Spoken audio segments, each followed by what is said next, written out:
Comenzamos una nueva edición de Café Financiero con toda la información necesaria para manejar mejor tu dinero. Hoy Juan Pablo Pizeta nos va a contar cuál es el rendimiento económico de una carrera universitaria, cómo mejora nuestro ingreso cuando uno se gradúa.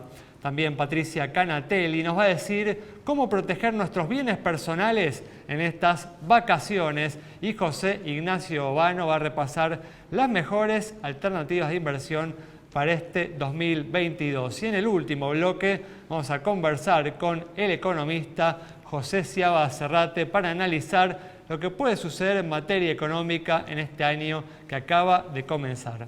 Abrimos entonces el programa de hoy con información sobre el rendimiento económico de las carreras universitarias. Juan, ¿qué tal? ¿Cómo andás? ¿Qué tal, Ale? ¿Cómo va? Bueno, ¿y vale el esfuerzo? Bueno, aparentemente sí, es el dato más curioso y llamativo de un informe del Centro de Estudios de la Producción, es un instituto de investigación dentro del Ministerio de la Producción, y lo que arrojó fue que de los estudiantes universitarios que terminan sus respectivas carreras, suelen tener un incremento en sus ingresos del 7%. Es interesante el estudio también por la metodología, ¿no? Generalmente hay muchas estimaciones, hay proyecciones. En este caso, no es tan grande esa mejora, ¿no? Bueno, es un promedio, ¿no? Claro. Después uno se empieza a rascar, hay diferencias dependiendo de las disciplinas, las áreas de Claro, estudio. si me decís 7%, digo, lo dudo, por ahí Claro, 5 sí. años de estudio para mejorar mis ingresos, un 7%. Sí, es demasiado tiempo para una inversión, tal vez para un rendimiento tan bajo, ¿no? Pero no, es cierto, lo que tiene que ver, por ejemplo, en carreras de las ciencias sociales, los aumentos previstos están en el orden del 12%, ¿no? Y lo que tiene que ver, por ejemplo, con ciencias básicas, ciencias de la salud, se reduce al 6%, por ejemplo. Llamativo, ¿no? Sí. Porque uno tal vez tiene ciertos prejuicios y bueno, esto contrasta bastante. Pero, por ejemplo, rinde más en algunas áreas de la industria específica, como puede ser la minería, el sector hidrocarburífero, que puede llegar a rendir un 14% bueno, el título universitario. A tener en cuenta ahí, ¿no? Ahí ya empieza a tener en cuenta, y lo mismo en la industria manufacturera, que es del orden del 10%. Esto, como para explicarlo, sencillamente se basa en el estudio de 200.000 estudiantes universitarios que se graduaron entre el 2016 y 2018 y se registró ese comportamiento que en general se produce a partir del cambio de trabajo, ¿no? Uno cuando se recibe tal vez envía una información al mercado y eso le mejora las ofertas laborales. Entonces, a partir ya de ese valor credencial, que es como lo llama este estudio, permite un incremento salarial, un mejor puesto de trabajo y un ascenso en su carrera. Ahora bien, hay que hacer un señalamiento acá. Depende mucho también de la edad en la cual uno se gradúa. Por ejemplo, para quienes se gradúan hasta los 25 años, el rendimiento es mucho mayor. Puede llegar a tener un 25%, puede llegar a rendir el aumento, una correlación en los ingresos, si se quiere, ¿no? Y a la medida que uno va creciendo en los años, ya ahí porque cambia mucho la inserción, ¿no? La experiencia laboral, ¿no? Estamos hablando de otra trayectoria de vida, tiende a cero el rendimiento. Entonces, tal vez a partir de una edad más avanzada puede interesar tal vez por una cuestión de conocimiento, de demandas. Pero no por la mejora de los ingresos. Pero muy probablemente eso no se correlacione con un incremento en los ingresos. Una información muy interesante para tener presente. Entonces vamos a cambiar ahora de tema. Y bueno, mucha gente se está yendo de vacaciones en estos días. Y Patricia nos va a contar cómo proteger nuestros bienes personales en este verano. Patri, ¿qué tal? ¿Cómo andás? ¿Qué decís? ¿Cómo Gracias estás, por estar una Ale? vez más aquí. Gracias por invitarme. ¿Cuáles son las herramientas que ofrece el mercado de seguros para proteger nuestros bienes? Bueno, en el mercado asegurador hoy encontramos diversas herramientas. Una de ellas es la protección de los bienes del hogar. Normalmente es lo que se conoce en el mercado con el nombre genérico de un combinado familiar, pólizas del hogar y demás. En estos contratos uno puede asegurar desde su vivienda contra incendio, los bienes de la vivienda contra incendio y después contra robo, seguros de todo riesgo para los electrodomésticos. Esto permite que cuando una persona sale de su casa y al retornar se encuentra con que ingresaron ladrones, por ejemplo, por lo menos pueda resarcirse con la suma asegurada, ¿no? Y recuperar los bienes. Pero estos comidas familiares también permiten proteger los bienes personales de una persona contra el robo en el territorio nacional. Claro, algunos de los bienes, ¿no? que son estos que son móviles, que se mueven, una notebook, netbook, ebooks, este tipo de bienes que tienen movilidad y que uno saca de los ámbitos del hogar, puede protegerlos con un seguro contra todo riesgo en el territorio de la República Argentina. Inclusive hay compañías que te permiten hacerlo en territorio mundial. Ajá. Es algo muy útil en este momento, ¿no? Que uno por ahí va de vacaciones con objetos de un valor considerable, ¿no? Se va de vacaciones con las notebooks, por ejemplo. Mucha gente se va de vacaciones y necesita estar comunicado, conectado, más ahora con la pandemia, home office y demás. Los smartphones, ¿no? Que la verdad que tienen hoy valores realmente importantes, sí. ¿no? Igual para este tipo de bienes como smartphones, bienes de pequeñas dimensiones, también existen los microseguros. Pero bueno, antes de pasar a los microseguros, ¿no? A ver, recordemos entonces que uno tiene, ¿no?, que comunicarse con la compañía de seguros o con su productor asesor y pedirle, ¿no?, que incluya, antes de irse de vacaciones, ¿no?, los distintos dispositivos móviles que uno tiene en la cobertura de seguros, en la póliza. Claro, totalmente. Y definir adecuadamente, además, también la suma asegurada, ¿no? Tal cual. En este tipo de bienes es muy importante indicar el bien, marca, modelo, el valor asegurado, porque hoy hay una gran diversidad no es tengo una notebook tal marca, tengo una notebook tal marca de tal serie, claro, con tal RAM de memoria, o sea, tiene que estar bien identificada y su valor, porque el asegurador va a reponer en función de esa declaración. Muy bien, perfecto. Bueno, vamos a cerrar ahora este bloque con información sobre las mejores alternativas de inversión para este 2022. José Ignacio, ¿qué tal? ¿Cómo andás? Hola Ale, ¿cómo andás? Feliz año, ¿todo bien? Feliz año también, José Ignacio. Bueno, contame entonces, ¿cuáles son tus recomendaciones para este año que acaba de comenzar?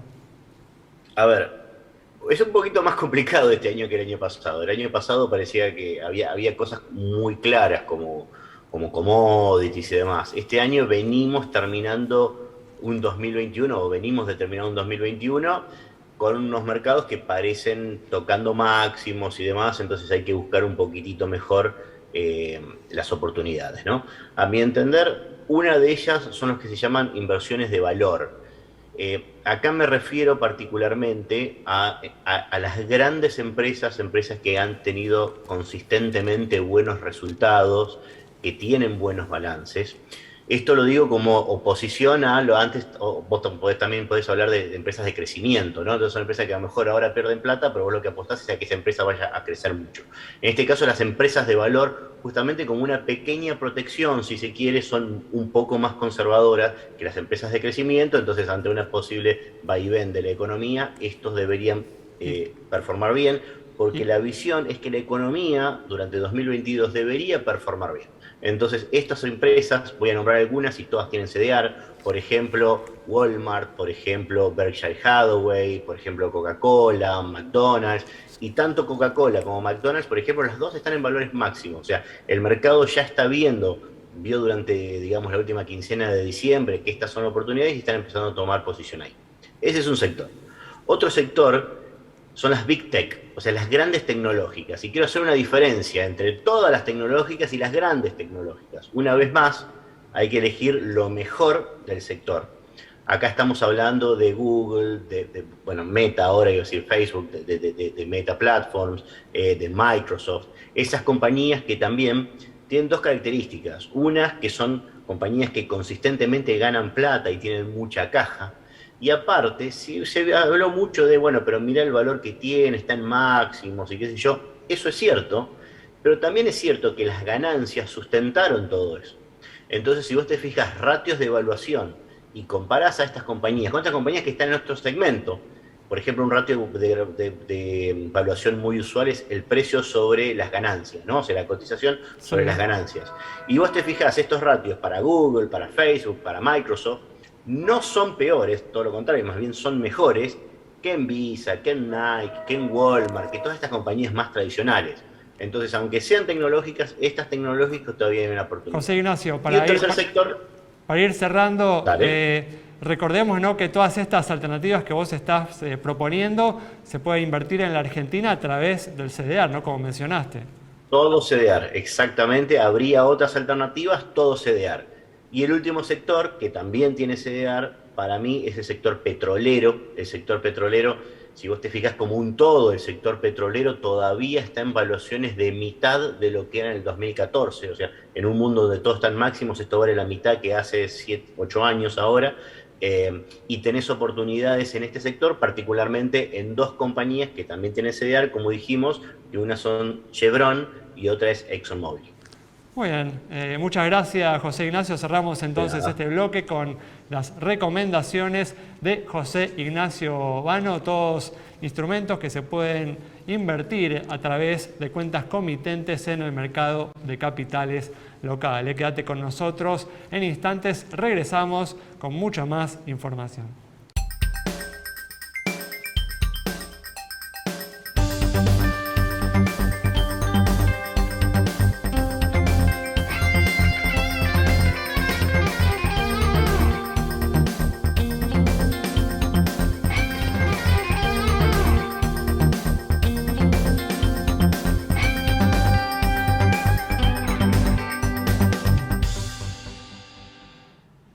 Abrimos un nuevo bloque que vamos a dedicar a entrar de lleno, a conocer en detalle un producto financiero, un producto de seguros. Hoy vamos a hablar de seguros de caución para agencias de turismo y para ello estamos con Virginia Marín Salta, que es gerente de asegurados de Alba Caución. Virginia, ¿qué tal? ¿Cómo andás? Hola, bien, todo bien. Gracias a vos por estar aquí. Gracias a ustedes. Bueno, contémosle al público de qué se trata, ¿no?, este producto, el seguro de caución para agencias de turismo. Bien, este producto es un seguro de caución, es una garantía que deben contratar todas las agencias de viajes y turismos.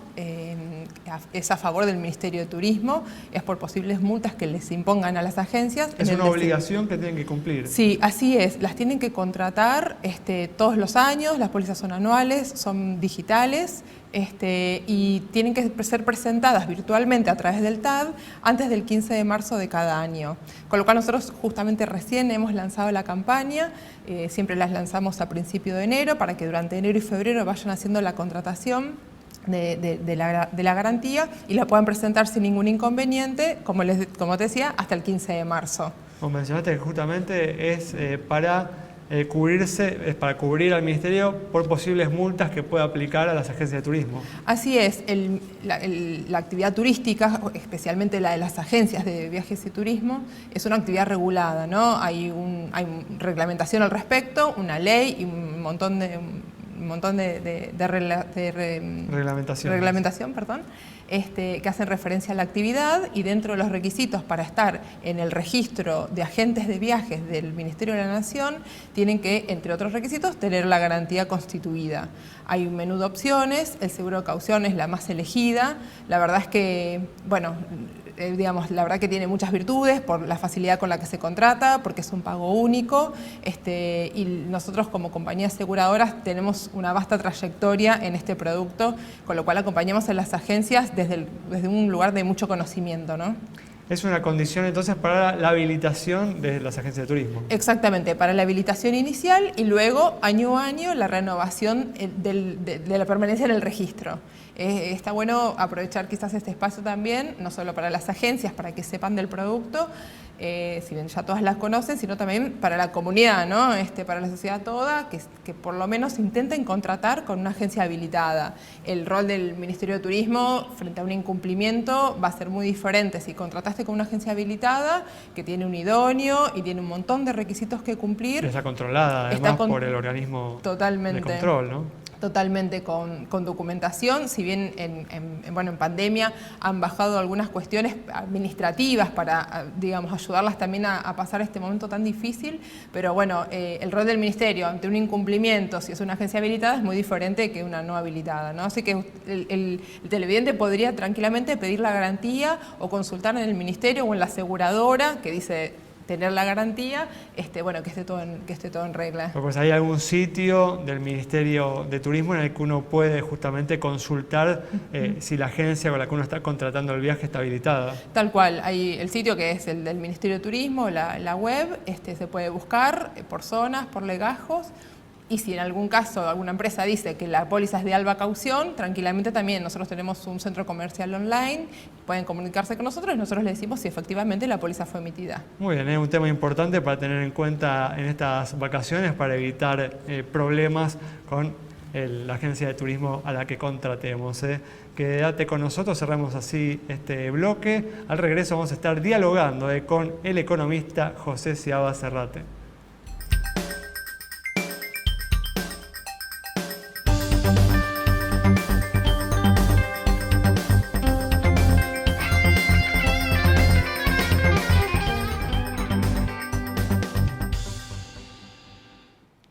Abrimos este último bloque ya con la presencia del economista José Ciaba Serrate para analizar lo que puede suceder en materia económica en este 2022 que acaba de comenzar. José, ¿qué tal? ¿Cómo andás? Muy bien, Alejandro. Bueno, gracias a vos por estar aquí.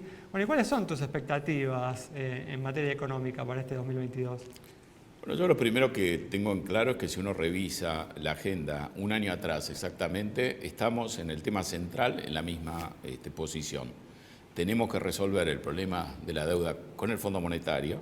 En realidad tenemos una agenda que ha dominado la primera parte del gobierno, estos 2 años de gobierno, incompleta. Mucho antes de la pandemia, yo diría en las PASO del 2019, cuando se impone con un margen muy grande la fórmula de los Fernández, queda muy claro que la deuda pública estaba en la picota, los precios de los bonos se destruyeron, ahora son un poquito más bajos.